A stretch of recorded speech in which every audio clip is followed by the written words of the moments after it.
everybody, and welcome to the seventh episode of my podcast. My name is Isam Hijazi, and as usual, I am going to be your host.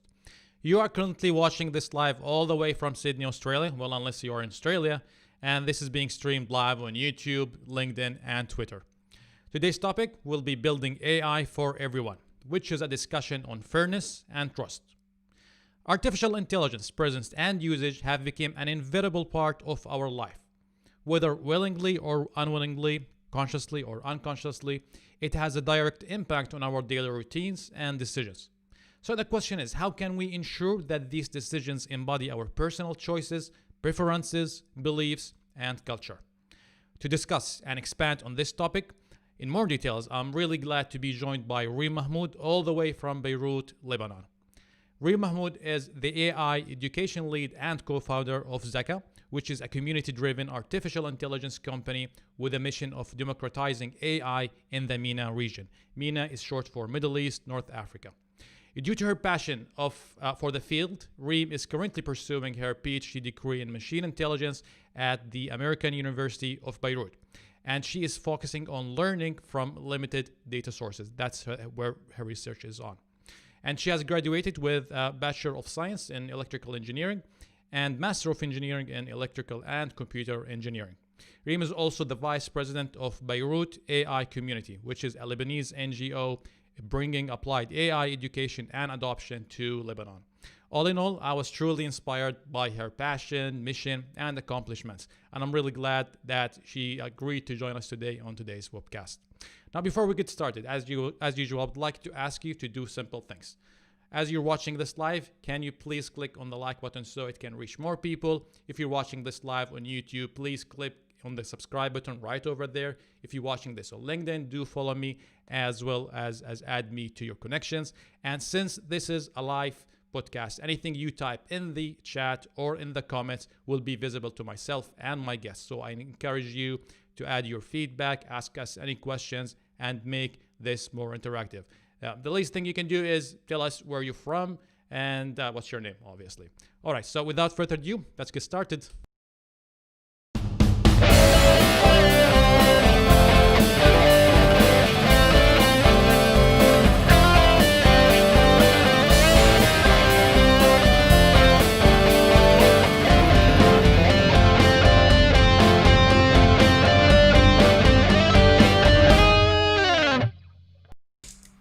Reem, good morning to you. How are you? Good morning and good evening. I'm great. How are you? I'm good. Thanks, Reem. Thanks, Reem, for joining us on today's podcast. I'm really glad to have you on today's episode.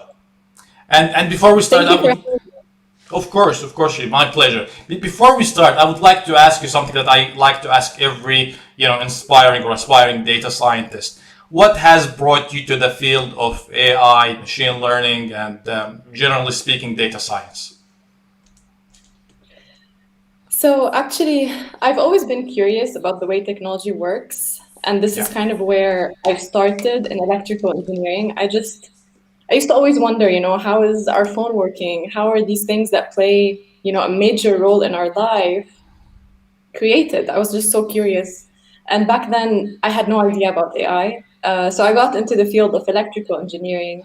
And then towards the end of my bachelor, I took a course in artificial intelligence. And it was the first time that I got introduced to the idea of having, machines that can take decisions or basically, code that can be written that's smart and not something that's hard coded. Yeah. So it was like, wow, that's basically why I got into the field. I think it's different reason for everybody, but I think the common thing is that we are all curious about how certain things are working and functioning, and they're why we go and explore how exactly they work, which is absolutely great. All right, so before we jump into the topic, let's say hi to some of the people that are saying hi to us. So we've got hello from Sydney, from Sarah. We've got Lana from Badr. Hello guys, got notified of this cool topic. Glad to have you here.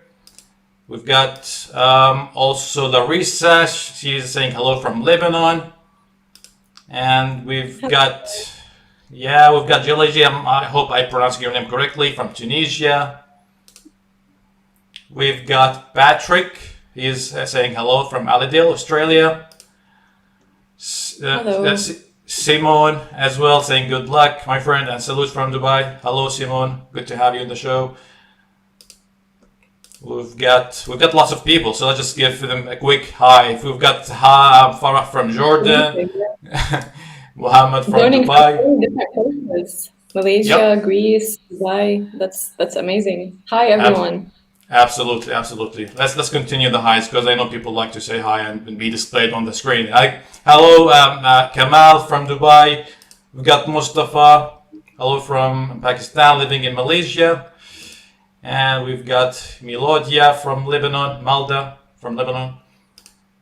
Aruna is from Sydney. Hello. And last one here we've got is Sharon from India. Hello, Sharon. Hello, everybody. And thank you for being part Yes. of today's podcast. We've got people more coming in. We'll say hello shortly to everyone. So let's kickstart this topic today, Reem. And I would like to ask you by clarifying the subject meaning. So the subject is building AI for everyone. And the real question here I would like to ask you, what do we mean by building AI for everyone? Isn't AI already being used by everyone? Is it different when it comes to usage and building? So can you give us some information about that? Yes, definitely. So you said it right, Isam, right? So this is a technology that we're all using today, whether we realize it or not. So it's actually become a part of our daily lives. It's not something that's far-fetched anymore. And the whole scope of the topic is when we build this technology today, there's been evidence that there's some sort of bias that can take place when developing this technology, or in some places, developing technology for a specific group of people and not really something that's maybe adopting to everyone's needs. And so today's discussion is going to touch upon, where does this come from? We're building this technology. How can bias play a role in technology, right? How can this stuff really take place? Why is it that we're not all being represented in this technology? And it's very important. So it's important here maybe to define what do we mean by fairness and what do we mean by trust. And so, what we mean by fairness in terms of technology, right? I mean, it's kind of maybe weird to hear. Okay, what do you mean it's a fair machine? But this means that the machine will be able to operate or take decisions without having any sort of discrimination or any sort of inherent bias in the way the decision is being made. And then from the perspective of trust, it means that as a user, you should have full understanding of why this machine is taking the decision it's taking and how it was developed, so that it can actually, play a role in your life that's safe and that's not really imposing anything on you that you're not aware of. Yeah, and does that mean that currently it's not happening that way? It's not really representing everybody? Yes, so there has been a lot of evidence recently that machines are inherently basically learning human bias while they're being developed, and it's quite amazing, right? So when I first started in the field of AI, and for those of you who are familiar with technically how the field operates, the only form of bias that we would hear about is the fact that your model is biased, and so the way you're building the model is biased internally, and it's memorizing the data that it's given, so it's not really able to adapt to real world scenarios. And then more recently, there's been kind of like a shift in the discussion where it's like, wait, hold on a second. The data that we're even feeding this model is corrupted. It's not really a good representation of what we're trying to teach it. And so that's the difference between the traditional way of how things were thought of, like things that engineers could fix, and then the difference between, hey, not everyone is playing a part or a role in this technology, and that's building technology that's not really fit for everyone in the community. And yeah, so That's I think that's here, yeah. Go ahead. Go ahead. yes. No, I'm just saying we need to distinguish between, what's happening internally in terms of bias and then what's being imposed on the model externally. Yeah, but is it difficult to really include everybody? I mean, when we or data scientists in general do build machine learning models, they get data sets that's coming from a specific data source, and they process the data. But usually this data doesn't really represent everybody, because not everybody has participated in building that data set. So for that reason, it's difficult to somehow include everybody in building a specific algorithm. What's your thought on that, and what would be some sort of solution in covering this specific gap? You're absolutely right, Islam. So this is not to say that what's happening today is, something horrific and we need to fix it like right now, because I think it's a very broad issue. It's controversial, it's challenging, but it brings forth, a lot of good opportunities that we need to take advantage of. And I think I just want to take a minute to maybe take a step back and just have a small, maybe like 2 minute crash into how are these models actually, learning to take these decisions, right? I Let's want to do make it. sure everyone in our audience is clear on the idea. So when we talk about machine learning, which is, most of the type of algorithms that are used today to build AI technology, we talk about simply a mathematical function or model, if I should say, that's learning its parameters through the data that we feed it. So, for those of you who are not really coming from a technical background, you can just simply imagine like a straight line function from, simple days back in school, and then think about these weights that we had, or these variables like the slope and the y-intercept. Usually Right. we know these numbers, and what the machine learning model is trying to do is learn these numbers as representations from our data. So it's basically learning patterns in our data so that it can start taking decisions on its own without people intervening.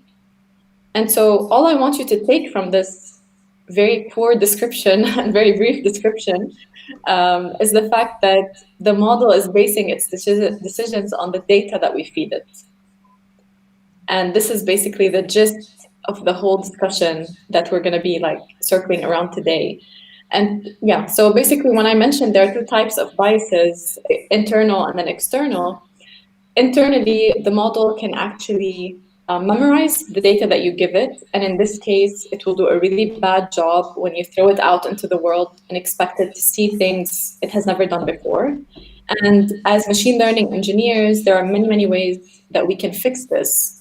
And there's a lot of progress that's been made. So this is not maybe the scope of what the discussion today will be about, but we're going to be talking about taking a step back and talking about the data that's being collected and how this is impacting the model's performance, which is something maybe a bit more recent. The discussion of fairness in AI is something that's extremely hot in research right now, and it's still new, so it's still challenging, it's still not resolved.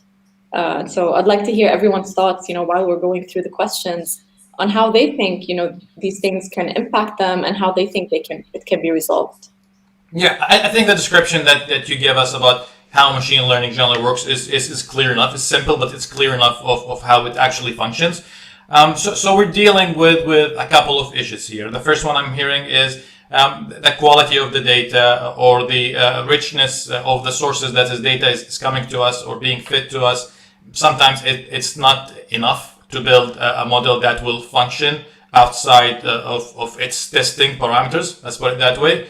And the second issue that will come consequently is that would cause us to have fairness issues and inequality and so on. So if I'm hearing correctly, also Reem, from you and reading on the topic, I guess AI is going to create, if not treated correctly, some sort of new digital racism or discrimination. Let's put it in some other word.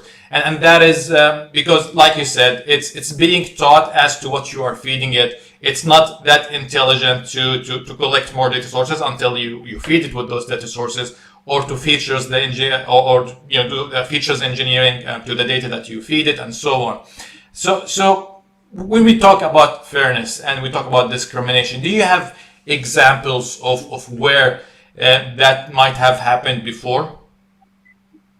Yes, 100%. So let's start giving examples so that everyone can start to build a feel onto where this comes from.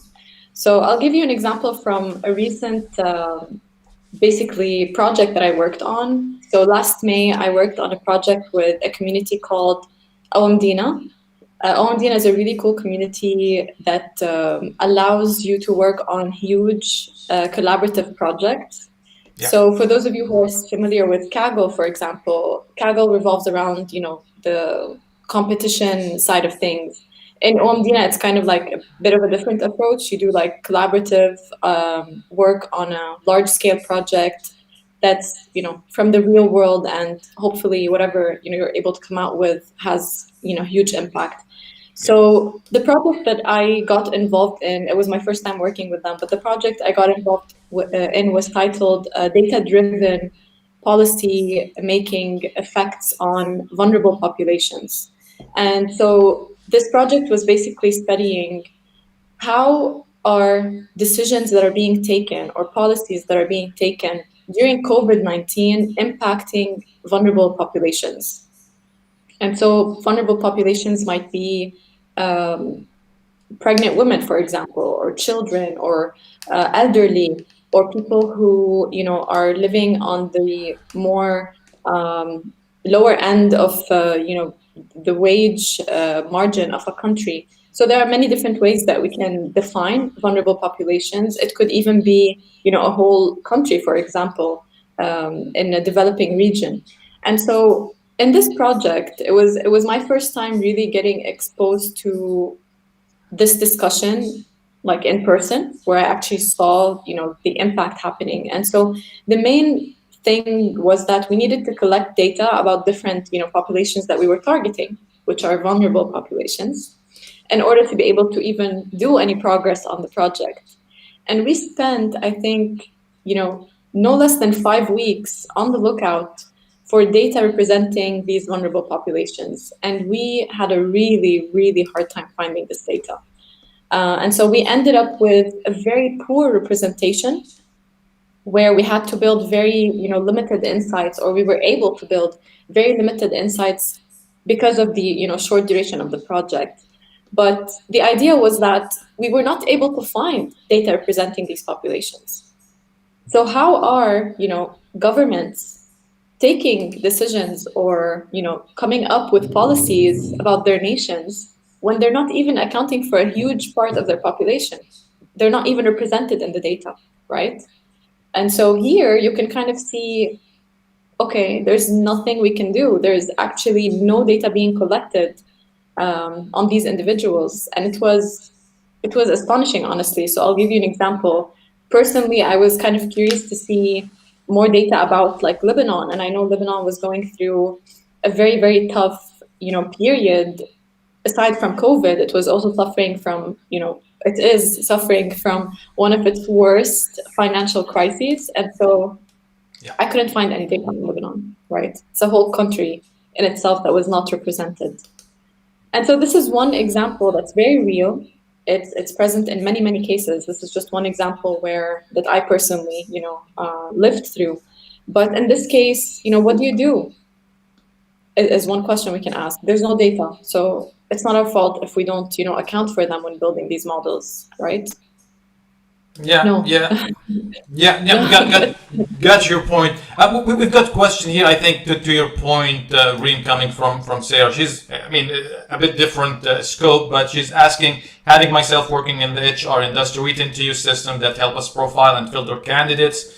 If I'm fully relying on such system, does it mean I'm not being fair in the process? What do you think about that? Wow, that's a very nice question. I think I wouldn't say you're not being fair in the process. I think what's happening, or the question that you're wondering about, and us having to wonder about this, is a consequence of what we're talking about. So if you recall, the other side of discussion is this trust aspect. And so how can you trust the machine is giving you a decision that's fair and a decision that's that's right, obviously. And so here we talk about kind of like a different end on the spectrum, which is having the machine interpret why it's taking a specific decision. And so you as a user, you have the right to understand why the machine is taking a specific decision. You have the right to basically know how the process that you're working with was built, or on what was it built. And so this aspect of transparency is also important. I mean, today, I can't tell you the machine is not being fair because it's just a black box. Yeah. Which is one of the problems. It's a consequence and it's a problem. So it's really like tackling three different maybe branches: this aspect of fairness, trust, and then transparency. Yeah, absolutely. And asking another question also coming from Sarah, asking if we can give an example. I think also an example relevant to HR and hiring process. I think something that happened back in 2016 with AWS, which is Amazon Web Services. They've been collecting resumes and CVs from thousands of applicants, obviously worldwide, and obviously they are advanced tech companies, so they've been using machine learning and AI to build lots of models and help them to predict things. And one of the things that they've done is to predict how good a candidate is or not.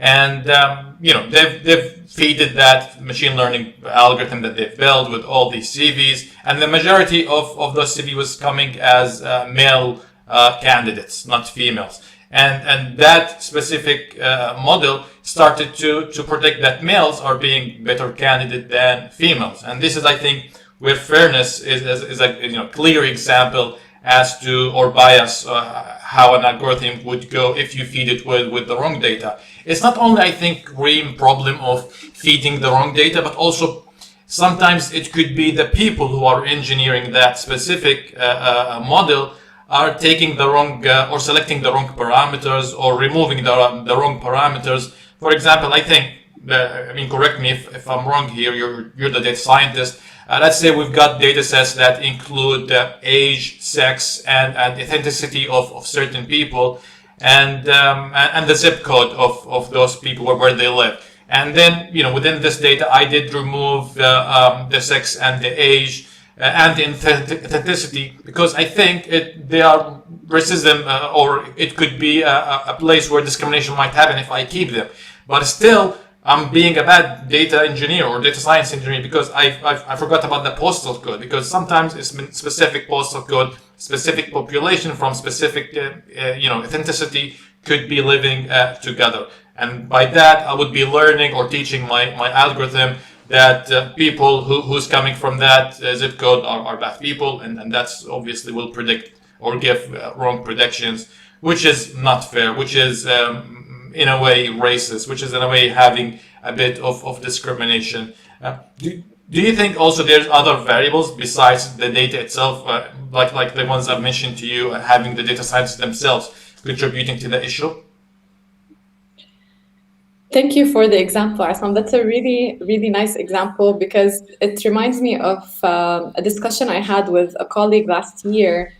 Yeah. What you're mentioning is not just, so sometimes data scientists remove these variables not just for the purpose of trying to, maintain fairness or eliminate discrimination, but also to maintain the privacy of the users. Correct. Or, privacy constraints.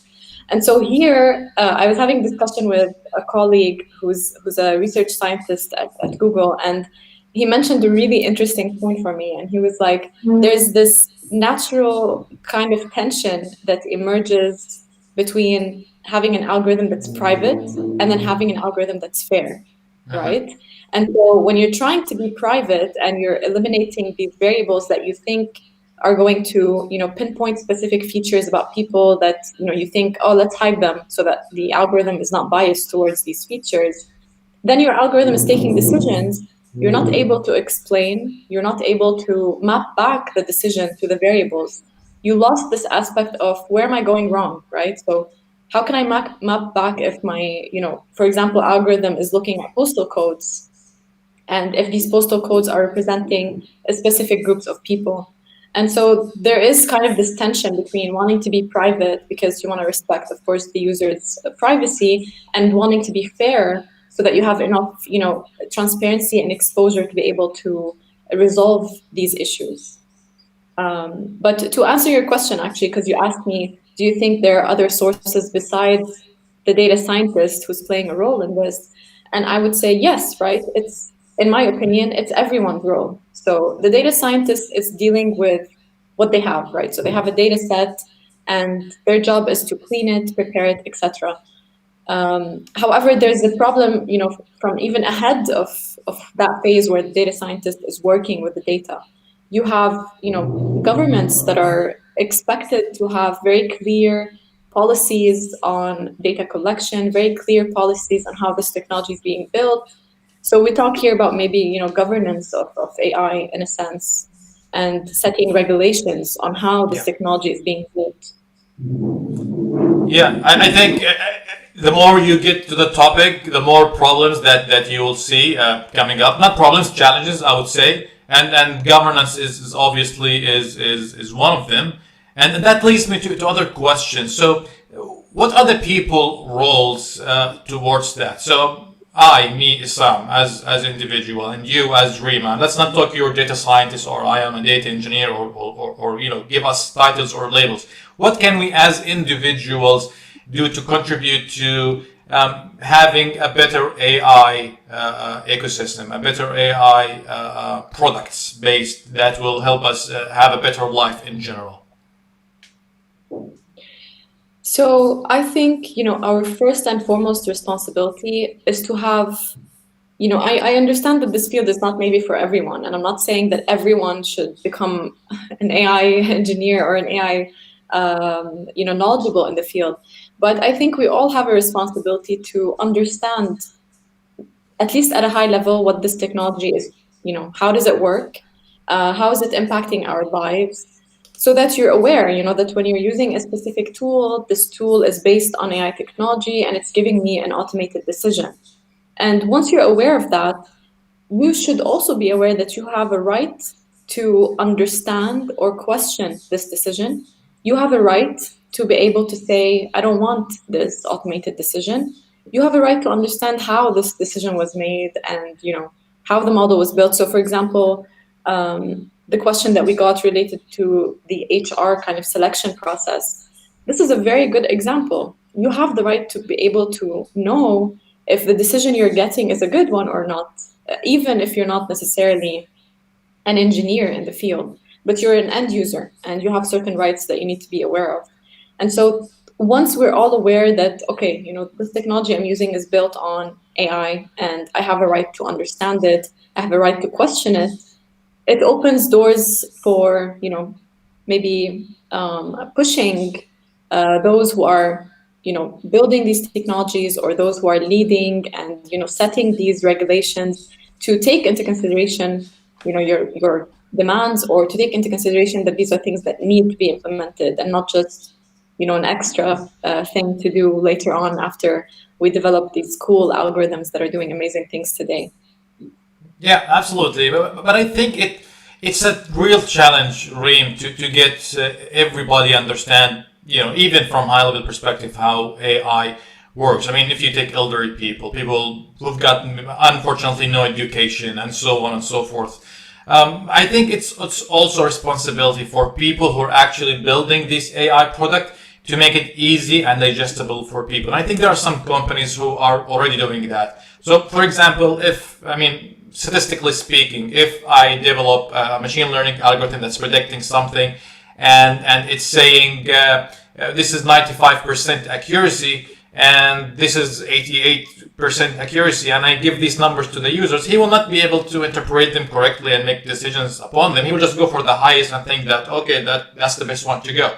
But I think some other companies are making things easier by saying, okay, if the number is, let's say, 95% or more, then I'm going to put this under the category of best matches. So the users can see that as a best match. And then the other category would be, we also recommend you having a look at these, but doesn't influence the decision on the user or giving him the numbers as metrics, which will be somehow difficult for them to interpret. So I think it's also something that those people who are developing these AI systems should be looking at. Speaking of that, I've got some questions coming from people who are watching us. Melodia, I hope I'm pronouncing your name correctly, asking, is there any set of guidelines or best practices used in AI which target eliminating biases and establish fairness yet relevance? That's to you, Rick. Yes, so that's a good question. I think there's many efforts that are heading in this direction. I'm not aware of maybe official guidelines that have been set towards this, but as I mentioned, this is very hot in research right now. So there's been a lot of development into how we can eliminate this bias in the data, even after after your data has been collected. So how can you eliminate the bias from the data? There's a lot of effort from communities that are trying to drive, making sure that governments or people in charge are taking into consideration governance of this technology. I'm not aware of any formal guidelines that are out yet. I know there are many efforts happening to push this, which is good, but nothing formal or standard, maybe, if I should say, that I'm aware of. Indeed, there is no I would say, formal framework yet out there which people can follow religiously and say, okay, we were now compliant with AI and ML. So I think there's a societal responsibility to a certain extent as to those people who are developing these applications or technology using machine learning to make sure that they follow what sounds to be fair to people and to be less biased and so on.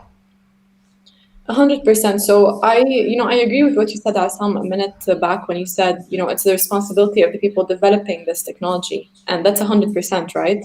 So even when we talk about explainable AI, when you try to explain a machine learning's decision, you have to take into consideration the user that you're dealing with.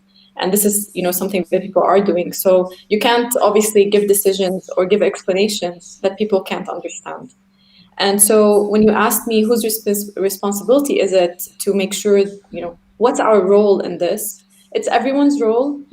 And maybe I focused a bit on the general public, but then the people who are actually working directly with this technology, they have a very, tough responsibility to make sure whatever they're building abides by, these expectations. And so awareness maybe is the first step, right? Being aware that this is an issue, being aware that it needs to be resolved, and playing your role. So maybe, one thing that personally I think about a lot, and it's, I live in the Middle East region, and I think we have a lot of, amazing talent in the region. However, there's, there's amazing efforts happening, but there aren't enough efforts happening in getting people involved in building AI technology. And for me, this means we don't have good representation as a community in this technology that's being built, right? Just taking this technology, adopting it, and just using it doesn't mean it's going to solve our problems. So I really believe that we as a community, as a region, and I talk about the region that I live in because I'm aware of what's happening here, but I'm sure this is common in many other places. We have a responsibility to develop this technology for our needs, and our problems. No one else is gonna, bother, basically. We care about our problems. We should put in the effort to solve them. And so by doing that, we're representing our community in this evolvement of AI technology. And so once you have different regions contributing, then even if, let's say, in one region your data is biased towards, your representation, you do have a collection of this technology that's being developed that's representing everyone in the pool, right? It's really hard to build one thing that represents the whole universe, and that's not something easy to ask for. But maybe building small pieces here and there that are representing each group is a good start, basically. Yeah, absolutely. And I think you need to customize things for each population. The people in Middle East have different cultural values, have different interests than the people in Europe, and those in Europe have different ones from the people in Africa and the ones in America, and so on and so forth. So we need to take into consideration, their culture, basically, what represent them as individual, and this is, basically is that democracy at its best. I mean, everybody is being involved, and everybody is having a say, and everybody is utilizing the technology according to what they want to have, not because specific, let's say, entity imposed that technology on them, and that's how the way it should be working as. 100%. Yes, 100%. And I mean, you can see it in many cases. So I'll give you an example from maybe something that I've been exposed to. So when we talk about, for instance, techniques in natural language processing, or machines that are able to understand and process, and in some cases even, develop human language, the most recent progress in Arabic language, for example, came from our region, right? I mean, no one cares to solve challenges in Arabic besides obviously Arabic speakers.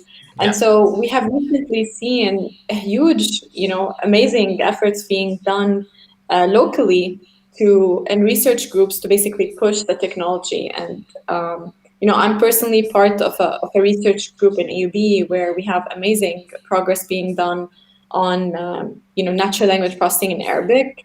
So it's really good to see that we are heading in this direction. So at least from our region, I'll speak, we are heading in that direction. There are efforts that are happening locally, and you mentioned in the beginning that I'm the education lead at Zaka, and so one thing that I'm personally very passionate about is driving education in our region, because that's kind of the starting point, right?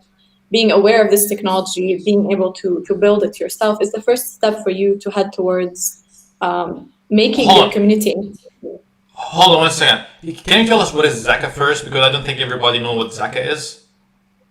Yes, sure. So Zaka is, as you mentioned, it's an AI company based in Lebanon. We're very much community driven. So my colleagues and I that started Zaka, we met in the NGO Beirut AI, and so we were very involved in community work, and so this was kind of like the starting point, and we still are, which is why we like to introduce it as a community driven company. And so Zaka. So actually, it's Zaka.ai for the website. My bad. No problem. And so what Zaka is basically doing right now is that it's pushing AI education in the MENA region, so in the Middle East and North Africa. And we've been doing this for, I would say, around a year and a half, 2 years now. It's been amazing, really. So the goal is to push education as much as possible, because we believe this is needed in the region. Obviously universities are doing a great job at incorporating courses or, even programs in AI. However, people who have already graduated did not catch on to these because they're more recent. And also even the university programs, they don't necessarily maybe prepare you with tools that you will use in industry. And so this is what Zaka really focuses on. We're not here to be a university or a school. We're here to upskill you, basically, and give you the tools and skills you need to work in the field and to develop this technology. And so it's, I'm personally very excited, because I think this is, one step in the direction of having our community involved, and then in having a fair representation of our community in this technology's development. And so, yes, this is basically. This is great. My question about Zaka, is it only available for the Lebanese community, or it's a global community? Yeah, so no, Zaka is not only available for the Lebanese community. We're based in Lebanon, but we're targeting the full region, and even globally. So we have worked with people all around the world. We're focusing on the MENA just because, as I said, we need it. So we have a special focus on the MENA region. But Zaka on another maybe front is also this community aspect that we have helps us kind of work with others to drive this AI democratization all around the world. So one thing that, also I'm so proud of that we're doing is we're working on pushing communities all over the world. So one of these communities is City AI. City AI is a global community with branches like in more than 80 cities around the world that focuses on also awareness and enabling people to understand and apply this technology. And so, we're always looking to connect with communities, and we're looking to really build this vibrant AI community of talent, of people who have similar interests, and people who can basically work on resolving some of the issues that we're talking about today. Excellent. So I think in this episode we've mentioned 3 communities so far. Omenda is Omdina, or how do you pronounce it? Omdina. Yes, And we've got Zaka in Lebanon, and we've got City.ai, which is, I guess, it's a global one. So in each city of the world, there is a presence for this community, right? Yes, so basically you can, if you visit city.ai, you can actually, see who's the ambassador in your city, and you can even apply to open a branch in your city if there isn't one already. Okay. So, it's kind of like a community effort. And like I mentioned, Zaka's effort is basically targeting the entire region and also globally. Excellent. So this is a shout out to everyone. If you want to be part of this, if you've got the expertise, if you can contribute some of your time, it's amazing community. I've seen some of the things that you've done, Reem, with Omdina, and it's been absolutely amazing. There's a bunch of projects out there, and it's serving everyone globally. It's not for a specific population or country. So go ahead, do it, visit those communities and be part of it. Yes. So we've got lots of questions coming in the chat. So, we'll need to go some steps back because they are relevant to some of the points that we've discussed previously, Reem. So we've got question here or comment from Farah. She's saying, I think it does not apply on talent acquisition in an HCS, as when you just filter an educational institute, competencies, etc. for a vacancy, the system will provide you with the data you need. It won't hire any candidate though. I think, this is where the system is not intelligent, meaning it doesn't have the AI capabilities to do filtering. If it is that way, I think then, you just get whatever that you basically look for. But we're talking here about advanced systems, advanced applications, which are applying machine learning and AI to do filtering of the candidates and to rank them to a certain extent, to say this is the best candidate for this job or this or that. So, any comment on that one, Reem? No, I think you answered it. So that's absolutely right. When we're talking about just simple filtering systems, you don't have a machine in the background, taking a decision for you. Absolutely. We've got Arshad here. Do you suggest maintain balance of each gender community in data? That's where you work. Yes, of course. So this is definitely a suggestion, right? I'm very well aware of how challenging this can be because of, for example, I mentioned in one instances where data was not available. So what do we do in this case? And so if you're the person collecting the data, be conscious of the groups that you're representing in the data. And then if you're the person on the receiving end of the data, be aware of the distributions that you have in your data and look into techniques of processing that you can use to fix these, biased distributions or shifted distributions. And there are many approaches out there that can be used to resolve this. Again, it's still a huge challenge. I don't think, we have solutions that are 100%, foolproof or 100% working. It's still a huge question in research even. So, but there's been a lot of progress. Excellent. We've got one point from Pratik. He's saying, one thing I worry about is we get these recommendations from YouTube, Instagram, and soon the content we get are very biased and opinionated, and people start thinking everyone thinks like them. I think this is more of a feedback on the discussion. Absolutely, Pratik. I agree with that one. Mustafa is asking, can kindly also share some experience in banking sector where data security and privacy is top priority. So how can we convince banking sector top management that it is okay to go with AI? Reem? Okay, so I'm gonna maybe I think so. Okay, so when it comes to AI and these challenges that we're talking about, I don't think there's any difference between the different maybe sectors or applications where it can be applied. It's still the same problem, right? You still have the same issue, you know, and you talked about a good point. You have this data privacy concern where you want to eliminate features that represent people, but then you have biases that remain. So, one example that I found mentioned, for instance, is the postal code, which you can think, is not necessarily a personal feature and I don't need to remove it. But let's say you're building an application for predicting if someone should or should not take a loan, for instance. And so in this case, if the data patterns happen to show you that people in a specific region happened to not be able to pay their loans in time, then even if you have a new person come in who's, has a similar postal code, your algorithm will recommend that this person does not get a loan. And so in this case, you are kind of imposing a specific bias on the person, not based on any other features that they may have. It's the same questions that we ask, whether it's banking or any other field. And I think your question about how can I convince, to include these AI algorithms in the decision making, that's a tough question. I'm not sure how you can convince them. I think if you can manage to get an algorithm that can explain, I think, why it's taking a specific decision, this is a really good feature that gets people on board. Once people feel like they can trust these algorithms, it's much easier to get them on board versus telling them, you're just going to get a random decision and go with it. That's not a good idea.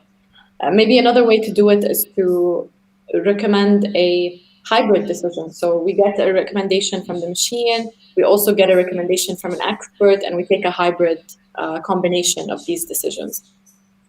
Yeah, and from my own personal experience, if you want to convince top management about anything, just tell them, hey, we'll get you more profits, and they'll be convinced. It's as simple as that. I mean, AI brings value. It helps you to find new segments of people, of customers. It helps you to reduce your operations costs. It helps you to predict things before they happen in the future. And basically, if you go and pitch that to anyone, you tell them, hey, I can, get you and I predict if we are going to have some sort of disaster, in the next month or the next year, financially speaking.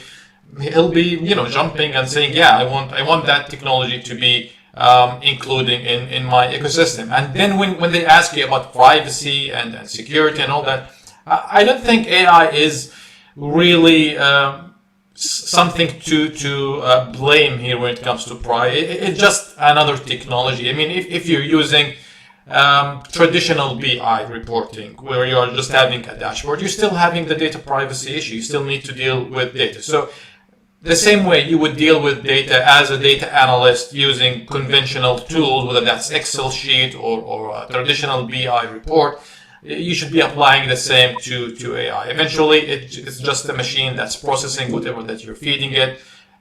So it's not really something to blame for doing something right. It's your job as a person who's managing the data assets that you have at your organization to make sure that nothing wrong goes inside that specific algorithm when you build the model or something similar to that. We've got here questions, I think from Gaurav. He's asking, metrics today in the fairness are actually contradictory mathematically. What's the guidance on selecting the right fairness metric, especially in financial services? Very financial services questions we have here. Yes. So I think there's I've seen several formulations in literature that incorporate how you can ensure fairness while building the model, right? And then you have certain metrics that are used, outside of building the model where you can evaluate in a fair manner. I think there are many different formulations that are out there, like you mentioned. And I would refrain from selecting maybe or giving my opinion because I don't know if I have a good overview of all the metrics that are out there. Um, but I mean, I'm not sure if it's still, given that I know that this is stuff that's still in progress, I'm not sure if you'll find like a very specific metric, but that's an interesting question. I will refrain from suggesting a specific one. Yeah, okay. We've got another one from Isa. He's asking lots of data collected by different AI systems about people and their behaviors without their consent or even knowing about it. What is your view on that? I'd love to hear your view on that as well, Reem. Um, so I'm not sure where data is being collected without your consent. That's definitely a huge issue, and that's something that goes against your rights as an individual. But I have, and so I won't get into that. That means people are, that's illegal. Okay, but Absolutely, it is illegal. Yeah. that's illegal. But talking about, cases where your data is being collected with your consent. So, for example, on your mobile phones, I mean, every application you install, everything that you use requires your consent for specific access to data. And so, I've had a discussion before where people ask, okay, I don't want to offer my data. And it's like, okay, sure. I mean, it's up to you, right? It's a personal choice. However, you need to be aware of the downside. If you're not going to offer your data, you will not be able to benefit from these services as optimal as they can be. I personally don't mind sharing my data to get the benefits, as far as it's not obviously like very private data, but generically it's general data. So I'm personally okay with it. I enjoy the benefits that I get in return from these services, but it's everyone's personal choice. Yeah, absolutely. I think it's interesting topic. I mean, especially with regulation like GDPR that we have in Europe, data protection and so on. It's a hot topic still as well, and many companies are are forced to be compliant with these regulations, and if they do not, they are being fined huge fines. So companies tend to comply most of the time, but I think they don't make it clear to users. Maybe that's the challenge. You simply do the registration. You click on yes, I accept on all the terms and conditions without reading what are the terms and conditions. And within the terms and conditions, they say we will collect your data. For example, it could be your current coordinations while you're moving in your car, while you're walking, using your smart device, or having your voice being recorded, for example, to train specific NLP algorithm, and so on and so forth. So all these services do collect data. I'm just like you. I do support providing the data. It's not a suggestion for everybody to do that. But the thing is, the more we contribute to this, the more accurate things will be, and the more it will be towards to what we want as specific population. So, for example, if Google or let's say Apple is collecting data from the US only, then the service that you have on your iPhone, for instance, will be optimized to the US citizens. It will not be optimized to people outside the US, unless the people outside the US start to contribute their data so that they can train their algorithm to optimize that service and customize it towards that specific region. So yeah, everybody is different, but I am supporter of doing the contribution. And I think it also fixes part of the fairness issue. So if we're talking today about fairness, so if we want to be fair, we need to have as much data as we can, so we can have as much accuracy in our models as possible. Yeah, I think this touches back upon this idea of privacy versus fairness. So it's a very controversial topic, I would say. Yeah, absolutely. Okay, we've got Glenn asking, are there any particular fields of industry where we wouldn't want AI predicting outcomes in the court of law, example? What do you think? Yeah. I have examples, but I want to hear yours first. I mean, law is one example. Medicine is another example. I wouldn't say. I mean, I personally work in the field. Okay, so I'm aware of the benefits that it can bring forth, and I'm someone who's excited about these benefits. So I would not say we don't want AI to be predicting an outcome in a specific industry. I would say it needs to be tailored for that industry. So when we talk about, very sensitive fields like, or areas like court of law or medicine even, I'm not, I would not recommend that the machine is the only decision maker in the process.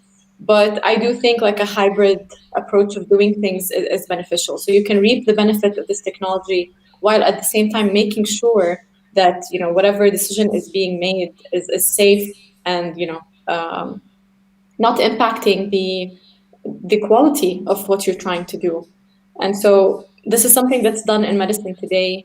And for example, where doctors consult machines on decision making, but they don't depend on the machine for the decision that's being made.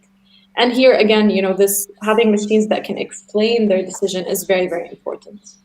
Yeah, absolutely. I think anything that's when it has a bit of human touch into it or sentiment into it, I think we should differ from fully relying on AI and having human intervention, at least for now. We're still not having that mature AI. We don't have general intelligence even yet, and that will take a lot of time. And even when general intelligence comes, which is another topic, it's going to be something of a discussion. Should I ultimately trust machine to make such a decision for saving people's life, or to maybe kill people to save the planet, and so on. So it's a lot of discussion that can go into this topic, which obviously cannot go in this episode. We will go through one last question because we're running out of time here, and it's coming from Joseph. He's asking, do you think that techniques applied post-training, focusing on debiasing, are as impactful as the efforts put into data collection?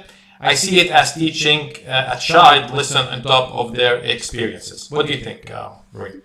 I like the metaphor at the end. I think that's a good example, right? So this is where what I mentioned. So if you're already given, a data set that's flawed and you have to work with it, there are techniques that will help you kind of eliminate whatever bias is there. And so these are definitely helpful when there's nothing else you can do. And in many cases, you're forced to stick with whatever you have. So if you don't have the liberty to be able to go back and collect more data, if you don't even have access to this fair representation of data, then you have to deal with, post-training or even pre-training, so processing the data ahead of time. There are many approaches that can be done. So I wouldn't say they're not useful. I do agree that they're not ideal. Yeah, and I'll add one thing. I think the examples that you've given, Joseph, is nice. I mean, I think it's as teaching child lessons on top of their experiences. And as child, if you're feeding it bad data, it will be happening, giving you bad prediction. And I think this has happened with an experiment Microsoft did back in 2015. They developed this bot, and it was running on Twitter.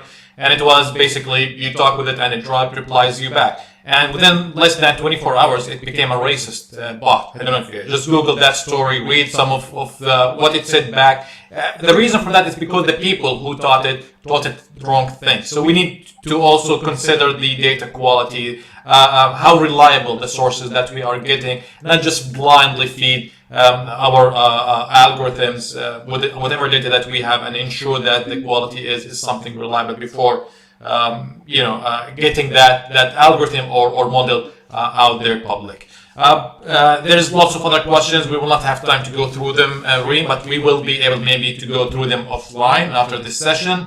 It was extremely interesting session, Reem. I mean, time flies by. I think we can talk for under 2 hours, but we're restricted for this 1 hour. So I would like to take the opportunity and thank you very much for joining us in this episode today. You did shed a lot of light on the topic, and it was extremely interesting. Thank you for having me. And I want to thank everyone who tuned in today. And maybe just as a final note, I don't want this to imply that all the pressure is actually on the engineers building the technology. The governance of this technology is not the role of the engineer. It's the role of the decision makers. And so it's everyone needs to play a role in this. So yeah, just as a final note. Excellent. Thank you for this closure, Reem, take care. Thank you. All right, so this brings us to the very end of our episode today. I would like to thank everybody who has joined us today, whether that's over YouTube or LinkedIn. If you're watching this on YouTube, please click on the subscribe button over there. If you're watching this on LinkedIn, do follow me and add me to your connections. And if you're watching this either on LinkedIn or YouTube, do like this video, help me reach more people, and do share it with your connections. As we are reaching the end of this calendar year, 2020, I would like to say to everyone, this is going to be the last episode for 2020, and I would like to wish you all a very good holiday, a Merry Christmas, and extremely Happy New Year. I know 2020 was not the best year out there for everybody, but I hope we got something good out of it. If not yet, you still got 15 days, so go for it. It's all about small wins. You don't have to finish them. If you cannot, just start whatever that you wanted before this year ends. Until next episode, which is in 2021, you guys take care, be safe, and see you there. Thank you.